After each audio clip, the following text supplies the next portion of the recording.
Good day, everyone. Today, my group will be talking about two major social issues in the digital age, which is phone addiction and negative attitudes. Phone addiction refers to compulsive smartphone use, which can disrupt important social institutions like communication and relationships. For example, instead of direct to sleep at night, we scroll endlessly through social media or YouTube, which affects our focus on the next day. Another example is when students check their phones compulsively during the class, leading to distraction and disconnection. On the other hand, negative attitudes are marked by pessimism and resistance to change, which can harm social cohesion and reduce productivity in the workplace. That kind of thinking does not only drags an individual down, but also drains motivation of the whole group. Negative attitudes also include refusing help from others. From a sociological perspective, these are not just personal habits. They are shaped by larger societal and cultural forces, such as the rise of digital culture, unrealistic social norms, and the pressure to be always connected. I chose this topic for three main reasons. First, the widespread social impact. Phone addiction and negative attitudes affect people across all age groups and backgrounds. Doesn't matter what level you stand in the society. They influence how we communicate, how we work, and how we build relationships, ultimately affecting the overall well-being of society. Secondly, these issues are especially visible in youth and education. Many students, including me, myself, face challenges like burnout, distraction, and lack of motivation, often linked to phone addiction and negative thinking. This makes it a personally relevant and important topic to explore. Thirdly, we are living through a time of digital transformation. Our interactions and behaviors are being reshaped by technology. Instead of seeing it as an entirely positive or harmless, we need to critically examine how it affects us through a sociological lens. Phone addiction is no longer just a personal issue. It's a social phenomenon that challenges the norms of how we communicate and interact. When people constantly use their phones during class, meals, or social gatherings, it doesn't only affect their own behavior, but also disrupts traditional social values like eye contact, attentiveness, and respect. From a functionalism perspective, society works like a system and each part has its role. Phones were created to improve communication, but overuse has turned them into a source of social dysfunction. We now see a decline in classroom attention, reduced quality time with family, and weakening real life social bonds. Meanwhile, labeling theory explains how behavior only becomes deviant when society defines it that way. Right now, excessive phone use isn't formally labeled as deviant. It's widely accepted.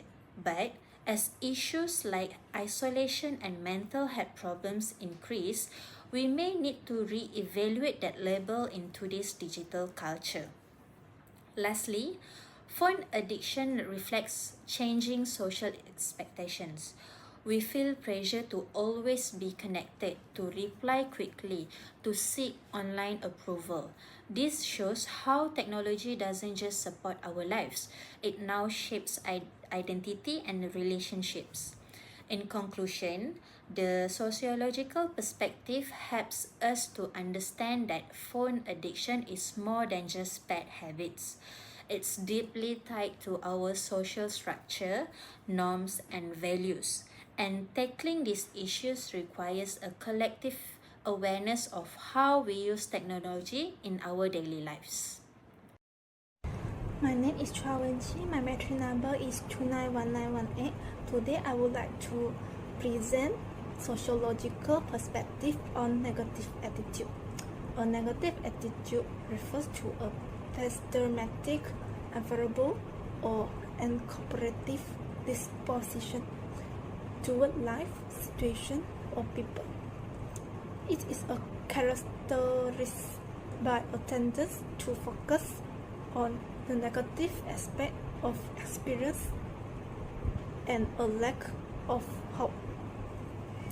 Next, I will provide some example of negative attitude. toward life. First, those people are problematic all the time. Second, some of them complain consistently.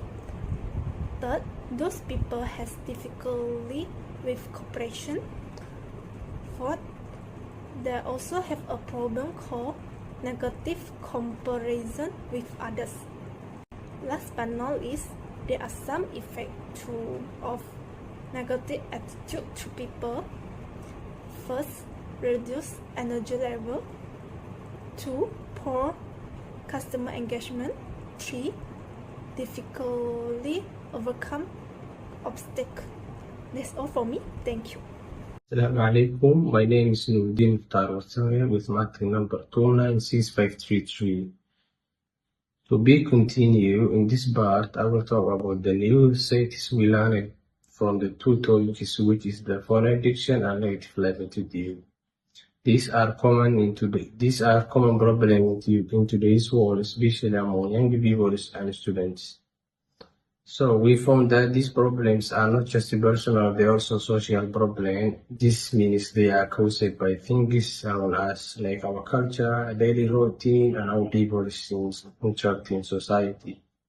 First of all, phone addiction happens because many people feel they must always be online. For example, some people check their phones in every few minutes, even when they are friends or family, because of these days spending less time in real conversation. This can make relationship weaker or even cause misunderstanding.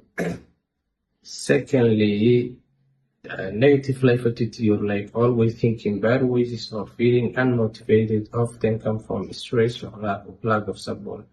For example, if students always criticize it in school and ignore it at home, they may start thinking negative about themselves and their future. Also, people in toxic workplaces may feel unhappy and lose interest in their goals. In addition, we found that these two problems are connected or linked. When people use phones too much, they may spend more time alone and start comparing themselves to others on social media. For example, seeing perfect photos online can make someone's life is not good enough. As a result, this can increase negative thoughts and reduce self-confidence. From this study, we learned that these problems cannot be solved by individuals alone. That's why we need social change too. For example, schools can teach students about health phones use, and families spending more time quality together without screens.